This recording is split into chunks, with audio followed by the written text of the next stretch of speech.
Je suis un monsieur qui est un particulier qui s'est occupé du gaz de schiste.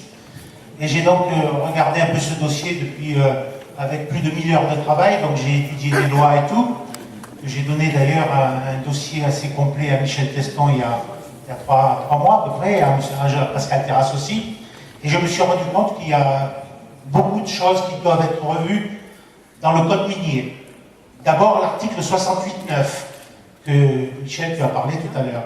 Et d'autre part, il faut savoir que dans le cadre d'une exploration, dans le code minier, il est prévu qu'une exploration, c'est un contrat de 5 ans, qui est renouvelable 2 fois, c'est-à-dire 15 ans. Et il est important de dire que les entreprises ont le droit de vendre les produits de l'exploration. Donc on arrive ici, on est en train de se faire berner, car on arrive à une exploitation déguisée. Vous partagez mon point de vue, monsieur.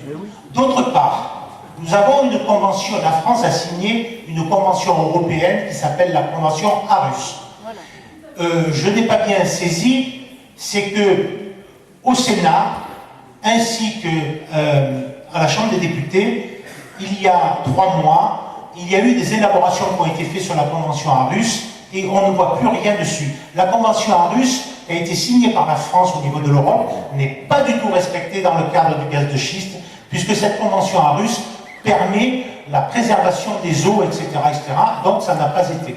Donc moi, ce que je dis, Michel, vous allez faire cette opération, il conviendrait déjà de strictement prendre le code minier et le refondre totalement, parce qu'il est usé, ce code minier, il est usé. Et donc on arrivera à faire la chose suivante, à travailler sur ce code minier qui permettra, parce que je ne pense pas, moi, c'est une idée tout à fait personnelle, que d'ici les élections présidentielles, on ait une décision catégorique concernant le gaz de schiste. Je pense que cette décision sera prise plus efficacement après. Donc préparons le travail du code minier, de sa refonte et son examen, et donc comme ça, quand il y aura la loi concernant le gaz de schiste, après les présidentielles, la décision sera prise.